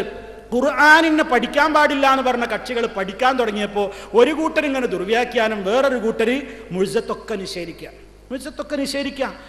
അതുപോലെ തന്നെ വേറൊരു കൂട്ടർ ഇറങ്ങി, ചേകന്നൂരികൾ നേരത്തെ ഇവിടെ പറഞ്ഞില്ലേ, മറ്റൊരു CN ചേകന്നൂരികൾ, ഇവരൊക്കെ വന്നിട്ട് അവർ ഹദീസ് എന്നുള്ള ഡിപ്പാർട്ട്മെന്റേ പറ്റൂല എന്നാണ്, ഹദീസ് സ്വീകരിക്കാൻ പറ്റൂല. അതിന് മഹാന്മാരായ സ്വഹാബികളൊക്കെ ജൂതനാക്കണം. ലോകത്ത് ധാരാളക്കണക്കിന് ഹദീസുകൾ റിപ്പോർട്ട് ചെയ്ത മഹാനായ സ്വഹാബിയാണ് അബൂ ഹുറൈറ റളിയല്ലാഹു തആല അൻഹു. മഹാനവറുകളെ തന്നെ പിടിച്ചു. എന്നിട്ട് അബൂ ഹുറൈറ ജൂതനാണ് എന്ന് പറഞ്ഞു. മഅദല്ലാഹ്, അബൂ ഹുറൈറ റളിയല്ലാഹു തആല അൻഹുവിനെ പുറത്താക്കി, ജൂതനാക്കിയിട്ട്. അപ്പൊ പിന്നെ ഇനി മൂപ്പര് പറയണൊന്നും ആരും ശ്രദ്ധിക്കണ്ടല്ലോ. ആ നിലക്ക് അങ്ങോട്ട് പിടിച്ച് മാറ്റി അബൂ ഹുറൈറ റളിയല്ലാഹു തആല അൻഹുവിനെതിരെ രൂക്ഷമായ രൂപത്തിലുള്ള പ്രചരണങ്ങൾ അഴിച്ചുവിട്ടു. ഹദീസുകളുടെ ലോകത്തോട് തന്നെ ആളുകൾക്ക് അലർജി. അങ്ങനെ കുറെ ആൾക്കാർ ഇങ്ങനെ കടന്നപ്പോ നമ്മളെ പണ്ഡിതന്മാർ എന്ത് ചെയ്തു? ഇതിങ്ങനെ വിട്ടാ പറ്റൂല, ഇതിങ്ങനെ വിട്ടാ പറ്റൂല. മുഹമ്മദ് അമാനി മൗലവിയുടെ ഇന്നും നമ്മുടെ കൈകളിലുള്ള ബൃഹത്തായ 4 വാള്യങ്ങൾ, ആ 4 വാള്യങ്ങൾ നിങ്ങൾ ഒരാവർത്തിയെങ്കിലും വായിക്കാത്ത മുജാഹിദ് ഉണ്ടാകുമോ? അത് വായിക്കാത്ത മറ്റു സംഘടനകളിലെ ആളുകളെങ്കിലും ഉണ്ടാകുമെന്ന് എനിക്ക് തോന്നുന്നില്ല. ഇന്ന് എല്ലാവരും അത് വായിക്കുന്നുണ്ട്.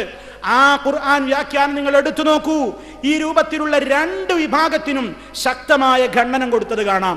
ഹദീസ് നിഷേധികൾക്ക്, മതയുക്തിവാദികൾക്ക്, മുഅ്സത്ത് നിഷേധികൾക്ക്, മതയുക്തിവാദികൾക്ക്, ദുർവ്യാഖ്യാനിക്കുന്ന കക്ഷികൾക്ക് എല്ലാവർക്കും ശക്തമായ നിലക്കുള്ള ധന്യമായ മറുപടി നൽകിക്കൊണ്ടാണ് ഇന്നും അതാ വിശുദ്ധ ഖുർആനിന്റെ ആ വാള്യങ്ങൾ നിലനിൽക്കുന്നു. എന്തിനാ ചെയ്തത്? ഈ സമൂഹത്തിൽ ഇങ്ങനെയുള്ള ആളുകളെ പണ്ട് തന്നെ മുജാഹിദ് പ്രസ്ഥാനം പിടിച്ചു കെട്ടിയിട്ടുണ്ട്. ഇനി ഒരാൾക്കും കൊമ്പും തുമ്പിയും വെച്ചിട്ട് ഹദീസ് നിഷേധിക്കാൻ അങ്ങോട്ട് വരണ്ടാന്ന് ഒരൊറ്റ എണ്ണത്തെയും മുജാഹിദുകൾ അതിന് സമ്മതിക്കൂലാന്ന്. എന്താ കാരണം? നേരത്തെ പറഞ്ഞില്ലേ, പ്രമാണങ്ങൾ കൊണ്ട് നേരിടും. വേറെ നമ്മളെ കയ്യിൽ പോലീസും പട്ടാളമൊന്നുമില്ല. പരിശുദ്ധ ഖുർആൻ ഓതിയിട്ട് ദുർവ്യാഖ്യാനിക്കുക, ഹദീസ് ഓതിയിട്ട് ദുർവ്യാഖ്യാനിക്കുക, ഹദീസിലുള്ള കാര്യങ്ങളെ തന്നെ തള്ളിക്കളയുക. നമുക്ക് ഏത് വിഷയത്തിലും അഭിപ്രായങ്ങൾ പറയുന്നതിന് നമുക്കൊരു മാനദണ്ഡമുണ്ട്. എല്ലാവരും പഠിച്ചോളി, നമുക്കൊരു മാനദണ്ഡമുണ്ട്. മുഹമ്മദ് അമാനി മൗലയുടെ ഖുർആൻ പരിഭാഷയിൽ ഞങ്ങളെ വായിച്ച് കേൾപ്പിച്ചു തരാം. എന്താണെന്നറിയോ? ജിന്ന് വിഷയത്തിലാണെങ്കിലും മലക്ക് വിഷയത്തിലാണെങ്കിലും ഒക്കെ നിൽക്കണ്ടോടത്ത് അവിടെ നിന്നാ മതി. നമ്മൾ അവിടെ നിന്നിട്ടുള്ളൂ, പ്രമാണങ്ങളിൽ ഉള്ളിടത്തെ നിന്നിട്ടുള്ളൂ. ഇല്ലാത്തത് പറയണ്ട, ഉള്ളതാരും നിഷേധിക്കാനും പോകണ്ട. മാനി മൗലവി എഴുതിയത് കേട്ടോളൂ, എല്ലാവർക്കും പോയാൽ കാണാൻ സാധിക്കും. മാനി മൗലവിയുടെ വിശുദ്ധ ഖുർആൻ വിവരണത്തിലെ 2-ാം വാള്യത്തിൽ ഞാൻ വായിക്കുകയാണ്. ബാഹ്യേന്ദ്രിയങ്ങൾ കൊണ്ട് ഗ്രഹിക്കുവാൻ കഴിയാത്ത കാര്യങ്ങളെ യുക്തി കൊണ്ടോ ശാസ്ത്രം കൊണ്ടോ മനസ്സിലാക്കുവാനും സ്ഥാപിക്കുവാനും സാധ്യമല്ല. ദൈവീകവും വൈദികവുമായ മാർഗദർശനങ്ങൾ മുഖേന മാത്രമേ അതിന് സാധിക്കുകയുള്ളൂ. എന്താ പറഞ്ഞത്? ദൈവീകവും വൈദികവുമായ മാർഗദർശനങ്ങൾ മുഖേന മാത്രമേ അതിന് സാധിക്കുകയുള്ളൂ. അതുകൊണ്ട് കേട്ടോ, അതുകൊണ്ട് സ്വർഗം, നരകം, പരലോകം, ആത്മാവ്, ജിന്ന്, മലക്ക് ആദിയായവയെ കുറിച്ചും അവയുമായി ബന്ധപ്പെട്ട കാര്യങ്ങളെക്കുറിച്ചും മനസ്സിലാക്കുവാൻ മുസ്ലിങ്ങളെ സംബന്ധിച്ചിടത്തോളം അള്ളാഹുവിൻ്റെ വചനങ്ങളും അവൻ്റെ റസൂൽ മുഖേന ലഭിക്കുന്ന അറിവുകളും മാത്രമാണ് അവലംബം. ഈ 2-ൽ നിന്നും എന്തെല്ലാം മനസ്സിലാക്കാൻ കഴിയുമോ അതിനപ്പുറം മറ്റൊരഭിപ്രായം ഉണ്ടായിരിക്കുവാൻ മുസ്ലിങ്ങൾക്ക് പാടില്ല. അവയിൽ നിന്ന് നേർക്കുനേരെ വ്യക്തമായതിനെ മറ്റു പ്രകാരത്തിൽ വ്യാഖ്യാനിക്കുവാനും പാടില്ല. കണ്ടോ, നമ്മളിതിങ്ങനെ ഹുബ്സ് ഖബായിസ് എന്ന് പറയുമ്പോൾ അത് വൈറസാണ്, മൂക്കിലെ കൊച്ചനാണ്, പിന്നെ മൂക്കി ചീറ്റി കളയണമെന്ന് പറയുമ്പോൾ അതിലെ കൊച്ചനാണ് എന്നൊന്നും പറയാൻ നടക്കണ്ട. അതുപോലെ തന്നെ മറ്റുള്ള ഇസ്ലാമികമായിട്ട് എന്തൊക്കെയുള്ളത് ഉള്ളത് പറയാ, ഇല്ലാത്തത് പറയാൻ പോണ്ട. ചില ആളുകളൊക്കെ മനസ്സിലാക്കിയത് എന്താ അറിയോ? മുജാഹിദ് പ്രസ്ഥാനത്തിന് സമൂഹത്തിലൊരു മാർക്കറ്റ് കിട്ടണം എന്നുണ്ടെങ്കിൽ ചിലതൊക്കെ നിഷേധിക്കണം, പഴഞ്ചനാക്കി തള്ളണം എന്നാ. ആ കൂട്ടത്തിലാണ് നമ്മുടെ മുൻഗാമികൾ എന്നും അന്നും ഇന്നും പറഞ്ഞ, ഇന്നും ജമിയത്തുൽ ഉലമയുടെ പുസ്തകത്തിൽ പോലും ഉള്ളതാണ് സിഹിറിന് യാഥാർത്ഥ്യമുണ്ട്. സിഹിറിന് യാഥാർത്ഥ്യമുണ്ട് എന്ന് പറയില്ലേ? അപ്പൊ പറയണ്ടേ സിഹിറൊന്നും വലിക്കൂല, സിഹിർ വലിക്കുന്നവരുടെ മുജാഹിദിൽ ഞങ്ങളില്ല, സിഹിർ വലിക്കൂല എന്ന് പറഞ്ഞിട്ട് കുറെ ആൾക്കാർ സിഹിറിന്റെ സീരീസുകൾ മുഴുവൻ നിഷേധിക്കാം. വേറെ കൂട്ടർ കണ്ണേറ് തട്ടുവോ? കണ്ണേറുള്ള മുജാഹിദോ ഏയ് നമ്മൾ പങ്കെടുക്കൂല. ഓ പ്രിയപ്പെട്ട സഹോദരാ, കണ്ണേറ് ബാധിച്ചാൽ ചെയ്യേണ്ട മന്ത്രം വരെ ഹബീബ് സല്ലല്ലാഹു അലൈഹി വസല്ലം പഠിപ്പിച്ചതാണ്. അത് ചെയ്യാൻ കടപ്പെട്ടവരാണ് മുസ്ലിമീങ്ങൾ. പ്രമാണത്തിലുള്ളത് തള്ളുന്നവരല്ല മുജാഹിദുകൾ, ഉള്ളത് അംഗീകരിക്കും. അതേ അവസരത്തിൽ ആ കണ്ണേറ് തട്ടാതിരിക്കാൻ കരിങ്കണ്ണാ നോക്ക് എന്ന് ബോർഡ് എഴുതി ഒരൊറ്റ മുജാഹിദും വെക്കൂല. ഒരു കായക്കറിത്തോട്ടത്തിലും പച്ചക്കറിത്തോട്ടത്തിലും ഒരു ഭരണി കൊണ്ടോ കലം കൊണ്ടോ തലയുണ്ടാക്കി പെണ്ണിന്റെ ജാക്കറ്റ് കോലം കൊടുത്ത് വൈക്കോല് നിറച്ച് ഇങ്ങനെ ആടി നിൽക്കുന്ന ഒരു കോലത്തെയും മുജാഹിദ് വെക്കൂല. അതേ കണ്ണേറ് തട്ടാതിരിക്കാൻ ഐക്കല്ല് കെട്ടൂല, ഉറുക്ക് കെട്ടൂല, നറുക്ക് കെട്ടൂല, ഏലസ് കെട്ടൂല, പുലിപ്പല്ല് കെട്ടൂല, കരടിയുടെ രോമം മന്ത്രിച്ച് കെട്ടൂല, മറ്റുള്ള ഒന്നും കെട്ടൂല. ഹദീസിൽ എന്താണോ പറഞ്ഞത് അത് ചെയ്യുന്നു, അത് നിർവഹിക്കുന്നു. അപ്പൊ കണ്ണേറുണ്ടോ? ഉണ്ട്. അതിന്റെ ഹദീസ് തള്ളൂല. ചിലർക്ക് അത് തള്ളണം, സിഹിറിനെ തള്ളണം. പിന്നെയോ ചിലർക്ക് മന്ത്രം കേൾക്കുമ്പോർക്ക് അലർജി. മന്ത്രിക്കുന്ന മുജാഹിദുകൾ, പണ്ടത്തെ മുജാഹിദ് മന്ത്രിച്ചിരുന്നില്ല, ഇപ്പോഴത്തെ മുജാഹിദിന് മന്ത്രണ്ട്. എടോ, നീ മുജാഹിദിനെ പണ്ട് പഠിച്ചു മനസ്സിലാക്കിയിട്ടില്ല എന്ന് പറയുന്നതല്ലേ ശരി? മുഹമ്മദ് അമാനി മൗലവിയുടെ ഖുർആൻ വ്യാഖ്യാനം എടുത്ത് പരിശോധിച്ചു നോക്ക്. സൂറത്തുൽ ഫലഖിന്റെ വ്യാഖ്യാനത്തിൽ വളരെ കൃത്യമായി മഹാനവറുകൾ മന്ത്രത്തെ കുറിച്ച് പറഞ്ഞിട്ടില്ലേ? ഹബീബ് സല്ലല്ലാഹു അലൈഹി വസല്ലം നമ്മളോട് സ്വയം മന്ത്രിക്കാൻ പറഞ്ഞില്ലേ? വേദന ശരീരത്തിൽ വരുമ്പോ ഉമ്മമാരെ കുട്ടികളെ പഠിപ്പിച്ചോ, കുട്ടികൾക്ക് ചെയ്തു കൊടുത്തോ, നിങ്ങൾ സ്വയം ചെയ്തോ? സ്വയം ചെയ്യാനും അറിയാത്തവർക്ക് ചെയ്തു കൊടുക്കാനും നിർദ്ദേശിക്കപ്പെട്ട കാര്യമല്ലേ? വേദന വരുന്ന സ്ഥലത്ത് നീ നിന്റെ കൈവച്ചോ, എന്നിട്ട് ബിസ്മില്ലാ എന്ന് നീ പറഞ്ഞോ, 3 തവണ പറഞ്ഞോ, എന്നിട്ട് 7 തവണ അഊദു ബില്ലാഹി വഖുദ്റതിഹി മിൻ ശർരി മാ അജിദു വഹാദിറു. അല്ലാഹുവിനോട് ഞാൻ കാവൽ ചോദിക്കുന്നു, ഞാൻ അനുഭവിക്കുന്ന വേദനകളിൽ നിന്ന്, ഞാൻ ഭയപ്പെടുന്ന കാര്യങ്ങളിൽ നിന്ന് ഞാൻ അല്ലാഹുവിനോട് അഭയം ചോദിക്കുന്നു എന്ന് 7 തവണ നീ പറഞ്ഞോ എന്ന് ഹബീബ് സല്ലല്ലാഹു അലൈഹി വസല്ലം പഠിപ്പിച്ച മന്ത്രമല്ലേ? എല്ലാവർക്കും തർക്കണ്ടോ? അതാ റുഖിയ ശർഇയ്യ എന്നൊക്കെ പറയുന്നത്. ശർഇലുള്ള മന്ത്രം അത് രോഗി തനിക്ക് വേദന വരുമ്പോൾ തനിക്ക് ചെയ്യാം. അതുപോലെ തന്നെ ഒരു രോഗിയുടെ സമീപത്ത് ചെയ്യുമ്പോൾ അദ്ദേഹത്തിന് വേണ്ടി മന്ത്രിക്കാനുള്ള റുഖിയത്തു റസൂലില്ലാഹ് സ്വല്ലല്ലാഹു അലൈഹി വസല്ലം, അല്ലാഹുവിന്റെ ഹബീബ് പഠിപ്പിച്ച റുഖിയ എന്താണ്? അല്ലാഹുമ്മ റബ്ബന്നാസ് അദ്ഹിബിൽ ബഅസ ഇശ്ഫി അൻത ശാഫി ലാ ശിഫാഅ ഇല്ലാ ശിഫാഉക ശിഫാഅൻ ലാ യുഗാദിറു സഖമാ. രോഗിക്ക് വേണ്ടിയുള്ള മന്ത്രമാണ്. അതേ ഉമ്മമാരെ, രക്ഷിതാക്കളെ, നമ്മുടെ അരിമ മക്കൾക്ക് വേണ്ടി മന്ത്രിക്കാൻ അല്ലാഹുവിന്റെ റസൂൽ പഠിപ്പിച്ച മന്ത്രമില്ലേ? അത് നബി സല്ലല്ലാഹു അലൈഹി വസല്ലം തന്റെ പേരമക്കളായ ഹസൻ ഹുസൈൻ എന്നവരെ കൂട്ടിപ്പിടിച്ച് നടത്തിയ മന്ത്രമല്ലേ? ആ മന്ത്രം എവിടെന്നാ അല്ലാഹുവിന്റെ ഹബീബ് പരിചയപ്പെടുത്തുമ്പോ പറഞ്ഞതെന്താണ്? അതേ നമ്മുടെ പൂർവീകരായ ഇബ്രാഹിം അലൈഹിസ്സലാം മക്കളായ ഇസ്മായിൽ അലൈഹിസ്സലാമിനും ഇസ്ഹാഖ് നബി അലൈഹിസ്സലാമിനും മന്ത്രിച്ച മന്ത്രം, രക്ഷാമന്ത്രം, ഞാൻ നിങ്ങൾക്കും മന്ത്രിക്കട്ടെയോ എന്ന് ചോദിച്ചുകൊണ്ട് ഹസൻ ഹുസൈൻ എന്ന പേരക്കിടാങ്ങളെ അണച്ചുകൂട്ടിക്കൊണ്ട് ഹബീബ് മന്ത്രിക്കുകയാണ്. ഉഈദുകുമാ ബികലിമാത്തില്ലാഹി തമ്മ മിൻ കുല്ലി ശൈത്താനിൻ വഹമ്മ വമിൻ കുല്ലി ഐനിൻ ലാമ്മ. ആക്ഷേപകാരിയായ കണ്ണിന്റെ ശർറിൽ നിന്ന്, ശൈത്താന്റെ ശർറിൽ നിന്ന്, ഇഴജന്തുക്കളുടെ ശർറിൽ നിന്ന്, സർവ്വ ശർറുകളിൽ നിന്നും അല്ലാഹുവിന്റെ വചനങ്ങളെ മുൻനിർത്തിക്കൊണ്ട് നിങ്ങൾക്ക് 2 പേർക്കും വേണ്ടി ഞാൻ റബ്ബിനോട് കാവൽ ചോദിക്കുന്നു. ഹബീബ് നടത്തിയ റുഖിയയാണ്. സ്വന്തവും ചെയ്ത്, അറിയാത്തവർക്ക് ചെയ്തു കൊടുത്ത്, പഠിപ്പിച്ചു കൊടുത്ത്, രോഗമുണ്ടാകുമ്പോൾ ഇന്ന രോഗത്തിന് മന്ത്രിക്കേണ്ട മന്ത്രം എന്താണ് പഠിപ്പിച്ചു കൊടുക്കാൻ പറഞ്ഞു. അങ്ങനെ പഠിപ്പിച്ചു കൊടുത്തു. അതുപോലെ തന്നെ കണ്ണേറ് തട്ടിയവർക്ക് മന്ത്രിക്കാൻ വേണ്ടി പറഞ്ഞു. ഇതൊക്കെ ഇസ്ലാമിലുള്ളതാണ്. ഇതൊന്നും ആരും നിഷേധിച്ചില്ല, ഒരൊറ്റ മുജാഹിദും നിഷേധിച്ചിട്ടില്ല. ആരാരും നിഷേധിച്ചത്? അപ്പോൾ ഇതൊക്കെ നിഷേധിക്കുന്നവരാണ്. എന്നാലേ മുജാഹിദ് ആകുള്ളൂ എന്ന് പുറത്തു പോയ കുറേ ആൾക്കാർക്ക് ഒരു പ്രചരണമുണ്ട്. അതിന് മുജാഹിദുകൾ ഒരിക്കലും കിട്ടൂല. അവർ പ്രമാണങ്ങളുടെ അടിസ്ഥാനത്തിൽ ഉള്ളതുപോലെ വളരെ കൃത്യമായി തന്നെ അവർ പ്രമാണങ്ങൾ ഉദ്ധരിച്ചുകൊണ്ട് സംസാരിക്കുന്നു. അപ്പോൾ സഹോദരങ്ങളെ, പരിശുദ്ധ ഖുർആനിലേക്ക് ജനങ്ങളെ മടക്കിയതല്ലേ ഞാൻ പറഞ്ഞു കൊണ്ടുവന്നത്. അപ്പോൾ ഖുർആനികമായ ആദർശത്തിൽ നിന്ന് ആളുകൾ മാറിയപ്പോൾ, ഹദീസുകളുടേതായ ആദർശത്തിൽ നിന്ന് ആളുകൾ മാറിയപ്പോൾ നമ്മുടെ പണ്ഡിതന്മാർ അവരോട് പറഞ്ഞു, ഖുർആൻ ത്തിന് മാത്രമല്ല, ഫഹ്മ് വേണം, അർത്ഥം ഗ്രഹിക്കണം, ചിന്തിക്കണം, ഹിഫ്ളാക്കണം, അതനുസരിച്ച് അമലും ചെയ്യണം. അങ്ങനെ അമലും ചെയ്യണം എന്ന് പറഞ്ഞപ്പോൾ നമ്മുടെ സമൂഹം അത് പഠിച്ചു, അത് മനസ്സിലാക്കി. നമ്മുടെ ചെറുപ്പക്കാർക്കൊക്കെ വലിയ ആവേശം ഉണ്ടായി. അവരൊക്കെ താടി നീട്ടി വളർത്തി, നെരിയാണിക്ക് മീരെ വസ്ത്രമെടുത്തു. അപ്പൊ പലർക്കും ഇസ്ലാമിന്റെ പല ശത്രുക്കളും കൊഞ്ഞനം കുത്തി. പ്രബോധനത്തിൽ ജമാഅത്തെ ഇസ്ലാമിക്കാരൻ എഴുതി, ബാർബറുടെ കരങ്ങൾ തലോടിയിട്ടില്ലാത്ത താടിരോമങ്ങളുള്ളവർ. എന്താ പരിഹാസം! മുട്ടിന് താഴെ പെട്ടെന്ന് അവസാനിക്കുന്ന മിനിസ്കർട്ട് ഉടുത്തവർ. എന്താ പരിഹാസം? എവിടേക്കാടോ നിന്റെ പരിഹാസം ചെന്ന് മുട്ടിയത് എങ്ങോട്ടാ? അത് പഠിപ്പിച്ച നബി സല്ലല്ലാഹു അലൈഹി വസല്ലമിലേക്ക്. എന്നിട്ട് താടി തീരല്ലാത്തോനും താടിയുടെ നീളം പറഞ്ഞ് പരിഹസിക്കുക. താടി ഒരാൾക്ക് നല്ലോണം ഉണ്ടായി, ഇസ്ലാമിൻ്റെ ഒരു ജീവിതം അയാൾക്ക് ഇല്ലെങ്കിൽ അയാളെ താടി കൊണ്ട് കാര്യമൊന്നുമില്ല, അതിലാർക്കും തർക്കമൊന്നുമില്ല. പക്ഷെ താടി വളർത്തൂല്ല, വളർത്തുന്നവനെ പരിഹസിക്കുകയും ചെയ്യുക, അത് വലിയ ഗൗരവമാണ്. ഒരാളൊരു കാര്യം ചെയ്യാതിരിക്കലും കുറ്റപ്പെടുത്തലും പരിഹസിക്കലും നിഷേധിക്കലും ഒക്കെ നാലും നാലാ.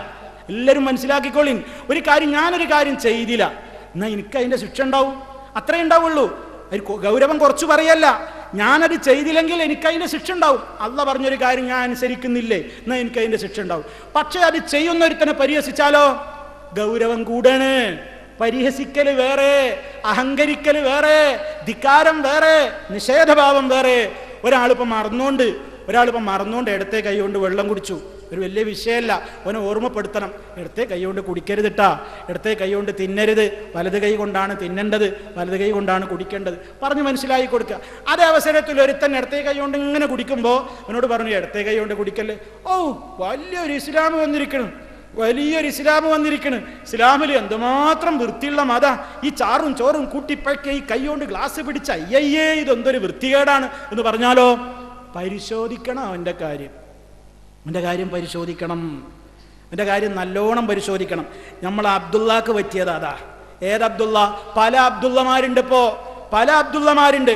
ഈ പ്രസ്ഥാനത്തെ തമ്മിലടിപ്പിക്കാൻ വേണ്ടി കടന്നുകൂടിയവർ ചാരൻ അബ്ദുള്ളുണ്ട്. ആ അബ്ദുള്ളന്റെ വഴിക്ക് പഴയ കൂടാരത്തിലേക്ക് തന്നെ പോയി. അൽഹംദുലില്ലാ, അത് പോണ വഴിക്ക് പോയി. പക്ഷെ ഇവിടെ നടത്തേണ്ട കുറെ ചാരപ്പണി നടത്തിയിട്ടാ പോയത്. ഒരൊറ്റ മുജാഹിദും ആ ചാരപ്പണിയിൽ കുടുങ്ങിപ്പോകരുത്. എല്ലാവരും ആ ചാരനെതിരെ യോജിക്കേണ്ടതുണ്ട്. അതങ്ങനെ പോയി. വേറൊരു അബ്ദുള്ളയുടെ പണി എന്താ?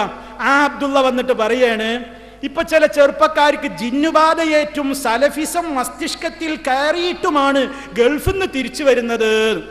എന്താ ഇയാളെ കുഴപ്പം? എന്താ അബ്ദുള്ളയുടെ പ്രശ്നം എന്താണെന്നറിയോ? ഈ ഗൾഫ് രാജ്യങ്ങൾക്കൊരു പ്രത്യേകത ഉണ്ട്. ഞാൻ ഗൾഫിൽ ജോലിയോട് പറയുന്നതല്ല. നമ്മുടെ നാട്ടിൽ ഒരു വഴല് കേൾക്കണമെങ്കിൽ, ഒരു ഹുതുബക്ക് പങ്കെടുക്കണമെങ്കിൽ, ഒരു ക്ലാസ്സിനൊക്കെ പങ്കെടുക്കണമെങ്കിൽ 100 ആൾ കാണുന്നുണ്ടോ എന്ന് പേടിയായ നമ്മളെ ചെറുപ്പക്കാർക്ക്. വാപ്പ കാണുമോ, അമ്മാമൻ കാണുമോ, ഉമ്മ അറിയോ, വാപ്പ അറിയോ? ഗൾഫിലെത്തിയ ഈ വക എല്ലാ ചങ്ങലക്കെട്ടൊന്നും യുവാക്കൾ മോചിതരായി.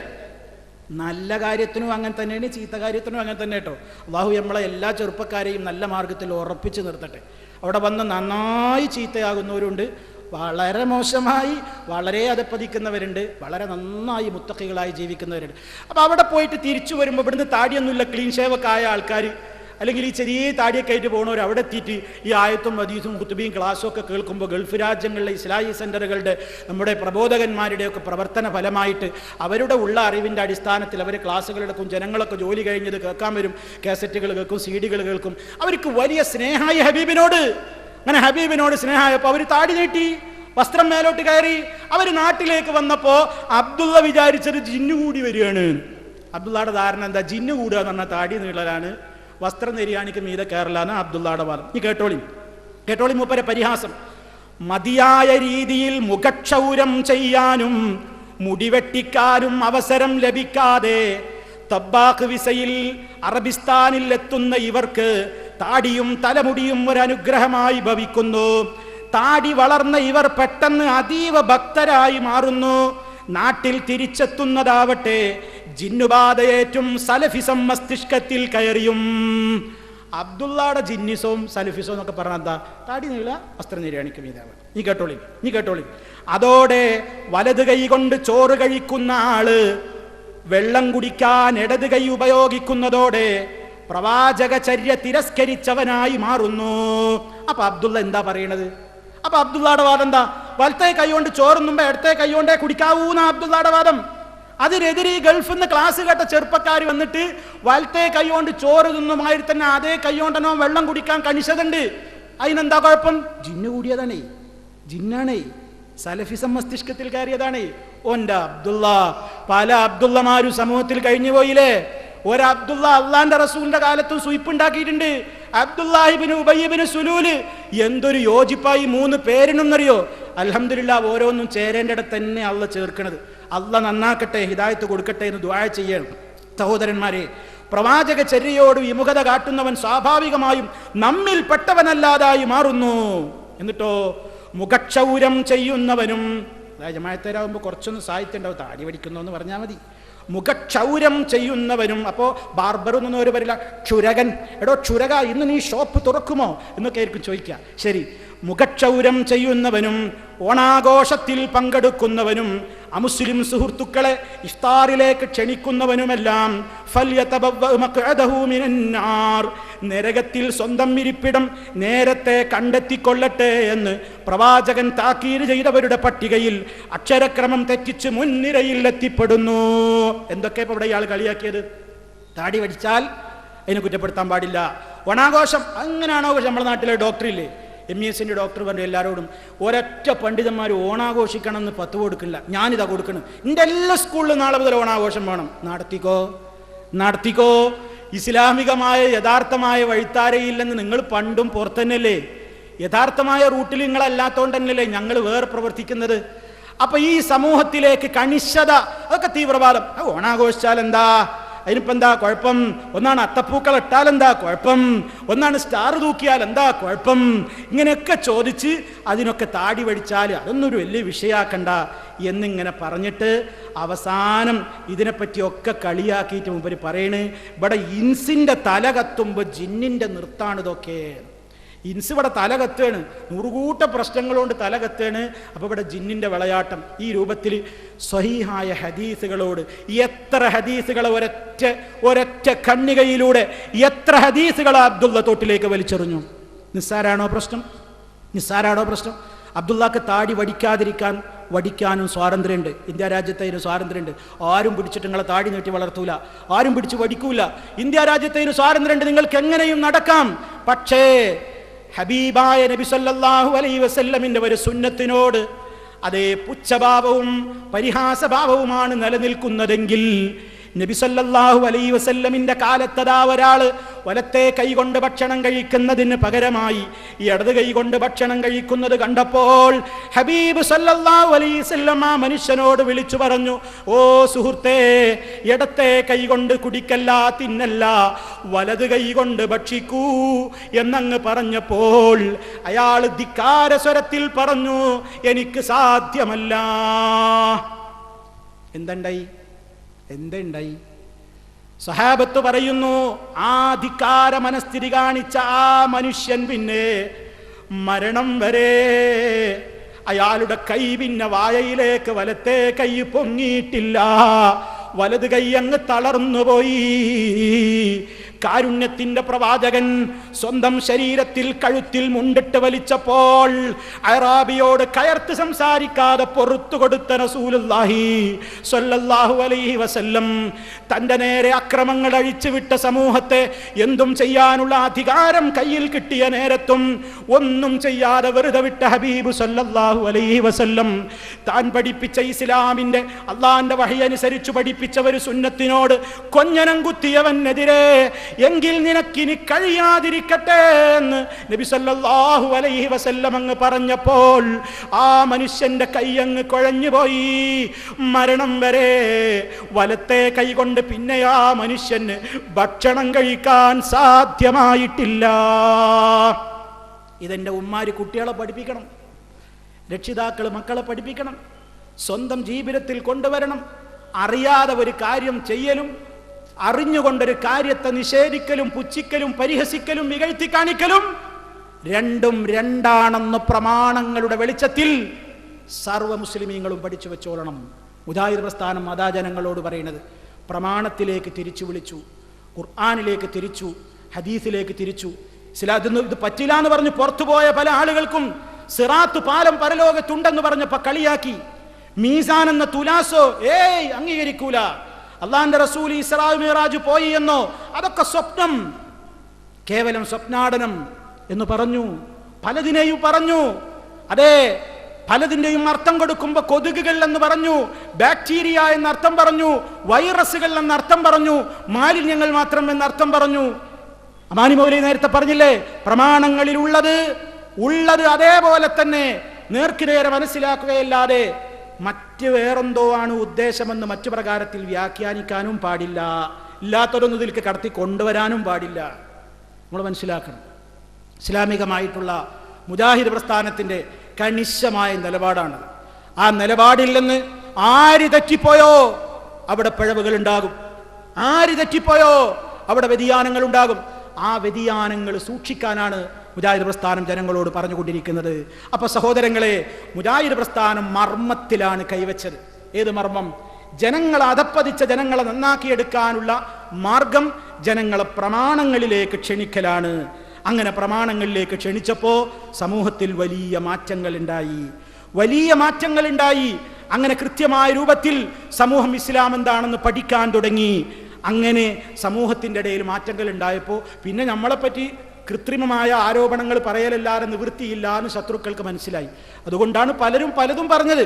ഒരു വിഭാഗം പറഞ്ഞു ഇവർക്ക് സ്വലാത്തില്ല, ഇവർ സ്വലാത്ത് ചെല്ലൂല, അള്ളാന്റെ റസൂലിന്റെ പേരിൽ എപ്പോഴും സ്വലാത്ത് കിട്ടുന്ന അവസരങ്ങളിലൊക്കെ ചൊല്ലണം എന്ന് പഠിപ്പിക്കുന്നവരാണ് മുജാഹിദുകൾ. പക്ഷേ ജനങ്ങൾക്കിടയിൽ പേര് കിട്ടാൻ വേണ്ടി സ്വലാത്ത് ചൊല്ലിയാൽ കൂലിയുണ്ടെന്ന് ചിലർ പ്രചരിപ്പിച്ചു. മുസ്ലിയാക്കന്മാർ, മുജാഹിദുകൾ പ്രമാണം കൊണ്ട് അതിനെ നേരിട്ടു. ആള് കാണാൻ വേണ്ടിയും കാശ് പിരിക്കാൻ വേണ്ടിയൊന്നും സ്വലാത്തിന് പോകാൻ പാടില്ല. മാത്രല്ല പെണ്ണുങ്ങളെ എവിടേക്കും ഇറക്കാൻ പാടില്ല എന്ന് പറയണോല് പെണ്ണുങ്ങളെ ദിക്റിനും സ്വലാത്തിനൊക്കെ പള്ളിയിൽക്കും മദ്രസിൽക്കൊക്കെ കൊണ്ടുപോവുകയാണ്. എന്നാൽ ഇവരുടെ തന്നെ ഫത്വ കേട്ടോ, ഇവരുടെ തന്നെ ഫത്വ കേട്ടോ. എന്താ? പുറത്ത് സംഘടിപ്പിക്കുന്ന സ്വലാത്ത് ദിക്റുകൾക്കും സ്ത്രീകൾ പങ്കെടുക്കാവുന്നതല്ല. എങ്ങനെ? പുറത്ത് സംഘടിപ്പിക്കുന്ന സ്വലാത്ത് ദിക്റുകൾക്ക് സ്ത്രീകൾ പങ്കെടുക്കാവുന്നതല്ല. നിർബന്ധമായ കാര്യങ്ങൾ പഠിക്കുന്നതിന് മതപ്രസംഗങ്ങളിൽ നിബന്ധനകൾ പാലിച്ചുകൊണ്ട് സഹോദരിമാർക്ക് അനിവാര്യമെങ്കിൽ പങ്കെടുക്കാവുന്നതാണ്. നിർബന്ധമായ ഇൽമ് പഠിക്കാൻ വേണ്ടി, വയല് കേൾക്കാൻ വേണ്ടി നിബന്ധന പാലിച്ചുകൊണ്ട് അനിവാര്യമാണെങ്കിൽ പങ്കെടുക്കുക എന്നതല്ലാതെ പുറത്ത് സംഘടിപ്പിക്കുന്ന ദഫ് മുട്ട് കാണാനോ സ്കൗട്ട് കാണാനോ ഘോഷയാത്ര കാണാനോ സലാത്ത് സദസ്സിലേക്ക് പോകാനോ ഒന്നും പെണ്ണ്